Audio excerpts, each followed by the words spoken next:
Таджики в шоке от происходящего. Досмотрите это видео до конца, и вы узнаете, какая катастрофа произошла в стране и почему погибли люди. Подписывайтесь на наше обновление и точно будете в курсе всего самого актуального. Вблизи села Чамша, города Турсунзаде, 6 марта в результате селей, вызванных обильными дождями, погибли 2 человека, сообщает пресс-центр КЧС. 2 жителей указанного села 2004 года рождения приблизительно в 15:20 пытались спасти пасущийся скот во время схода селевого потока, отмечается в сообщении ведомства. Во время проведения поисковых работ тела погибших были обнаружены в 4 километрах от места происшествия. Также из-за этой стихии погибло 10 голов мелкого скота. Кроме того, обильные осадки стали причиной повышения уровня воды в реке Каратак и канала Мулошади, что в свою очередь повысило риск затопления жилых домов. На месте работает комиссия по чрезвычайным ситуациям города Турсунзаде. Для ликвидации последствий стихийного бедствия задействована специальная техника. Как вы относитесь к таким ситуациям и к тому, что, в принципе, людей должны об этом предупреждать и предпринимать какие-то меры, чтобы этого не было и люди не страдали? Свои мнения по поводу всего этого напишите нам, пожалуйста, в комментарии. По другой информации КЧС, за день до этого, 5 марта, на 66-м километре автотрассы Душанбе-Борзоб был зарегистрирован сход снежной лавины.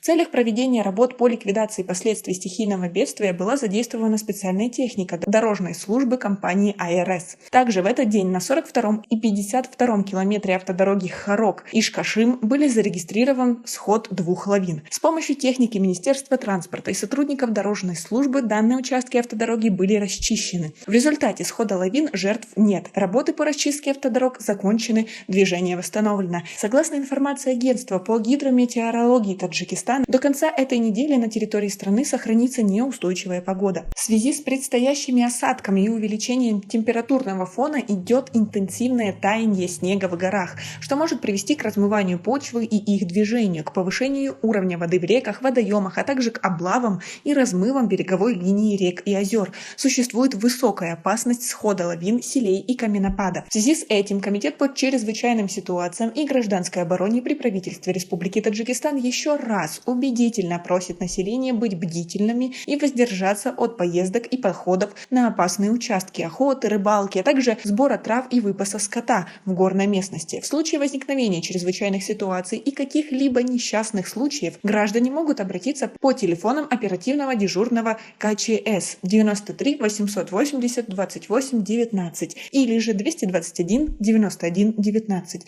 и третий вариант 223 13 11. А как вы относитесь ко всей этой ситуации? Свои ответы напишите нам, пожалуйста, в комментарии. Возможно, у вас есть какие-то идеи. У нас пока на этом все. Оцените наше видео подпиской и лайком. До скорой встречи.